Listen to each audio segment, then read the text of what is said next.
آج بھی ہزاروں کروڑوں اربوں انسان حسین کا نام لے کے جی رہے ہیں۔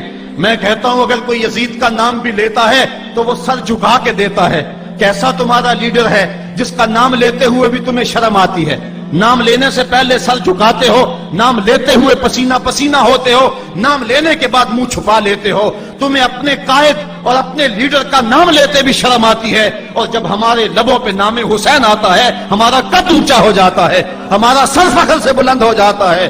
فخر کا دل میں دریچہ باز کرنا چاہیے، جن کا تو آقا ہے ان کو ناز کرنا چاہیے۔ تو حسین ابن علی نے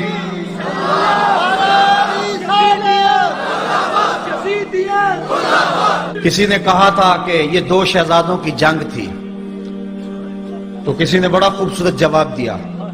اس نے کہا کربلا جنگ تھی اگر دو شہزادوں کی، قلم میں زور ہے تو لکھو حسین ہار گئے، لہجے میں تنتنا ہے تو لکھو حسین ہار گئے، انداز میں زور ہے تو کہو حسین ہار گئے۔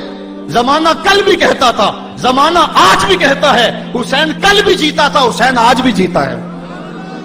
جب حضرت امام حسین رضی اللہ تعالیٰ عنہ کا سر انور کاٹ لیا گیا اور خولی بن یزید نے نیزے کی نوک پہ اس کو رکھا، ویسے رخ سر کا زمین کی طرف سے تھا، کسی نے کیا خوب کہا، باں کے سر نیزے پہ اور سوئے زمین ہے روح، یعنی سجدہ ثانی کی ہے آرزو۔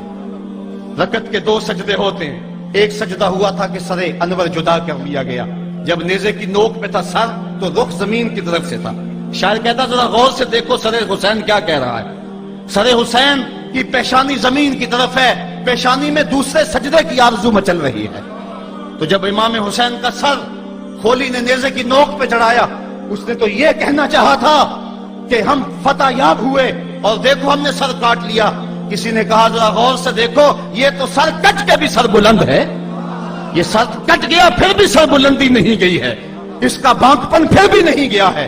حسین کا سر کل بھی اونچا تھا، حسین کا سر آج بھی اونچا ہے، اس کا نام زندہ، اس کا پیغام زندہ، اس کی فکر زندہ۔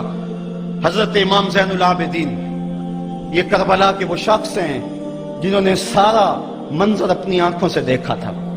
اتنے دکھ کسی کو نہیں پہنچے جتنے زینب اور زین العابدین کو پہنچے ہیں۔ سب منظر کھلی آنکھوں سے دیکھا، 14 سال کی عمر ہے، بیمار ہیں، تاریخ بتاتی ہے اس کے بعد ساری زندگی حضرت زین العابدین نے ٹھنڈا پانی نہیں پیا، جب پانی پینے لگتے تڑپنے لگتے، کہتے مجھے سکینہ کی پیاس یاد آتی ہے، مجھے علی اصغر کا تڑپنا یاد آتا ہے، ساری زندگی پھر ٹھنڈا پانی نہیں پیا۔ حضرت امام زین العابدین نے یہ سارا منظر کھلی آنکھوں کے ساتھ دیکھا تھا، اور پھر آپ نے دمشق کے بازاروں میں بھی اور کوفے کی گلیوں کے اندر بھی سروں کا یہ قافلہ اپنی قیادت کے اندر جو ہے وہ گزارا تھا۔ جب یزید کے دربار کے اندر حضرت امام زین العابدین پہنچے تو یزید نے پہلے تو جو ہے وہ دکھ کا اظہار کیا۔ بعض لوگ یہاں سے یزید کی بریت کا اعلان کرتے ہیں۔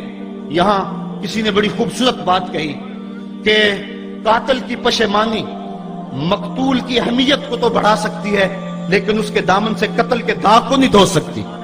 تو اس نے یہ سب کچھ کیا، یہ بس اس کے ٹسلے تھے جو وہ بہانے لگا، لیکن بعد میں اس نے حضرت امام حسین رضی اللہ تعالی عنہ کے دانتوں کے اوپر جو ہے وہ چھڑی مارنا شروع کر دی۔ تو حضرت ابو برزہ اسلمی صحابی رسول وہاں موجود تھے، وہ کھڑے ہو گئے، اٹھ گئے، بدن کانپتا ہے ان کا، کہنے لگے ظالم ارفع قدیبہ کا، یہاں اپنی چھڑی ہٹا لے، میں نے اپنی ان آنکھوں سے دیکھا ہے کہ کان رسول اللہ صلی اللہ علیہ وسلم یلسمہ، حضور نے ان ہونٹوں کو خود چوما ہے۔ تو یہ کہہ کہ آپ دربار سے نکل گئے اور روتے تھے اور آپ کے بدن پہ کپ کی بھی تاری تھی۔ بعد میں یزید نے کہا حضرت غلطی ہو گئی اور یہ میں نہیں چاہتا تھا، بتائیں آپ کی کوئی شرط ہو۔ تو آپ نے فرمایا میری 4 باتیں مان لو۔ ان 4 باتوں میں ایک بات یہ تھی کہ سر حسین اور سر شہیداں ہمارے سپرد کر دو تاکہ ہم کربلا جا کے ان کی تدفین کر سکیں۔ دوسری یہ تھا کہ ہمیں مدینہ حفاظت سے پہنچا دو۔ تیسری شرط یہ تھی کہ مجھے جو ہے وہ جمعے کا خطبہ دینے کی اجازت دو آج دمشق جامع مسجد کے اندر۔ چوتھی بات آپ نے یہ فرمائی کہ قاتلان حسین جو ہے وہ میرے سپرد کرو۔ اس نے کہا ہاں کون ہے قاتل حسین کا؟ لوگوں نے کہا خولی ہے۔ خولی نے کہا میں نے قتل نہیں کیا، یہ سنان بن انس نخی نے کیا ہے۔ سنان بن انس نخی کو کہا ہاں تو بتا، کہنے لگا میں قتل کیوں کرنا تھا،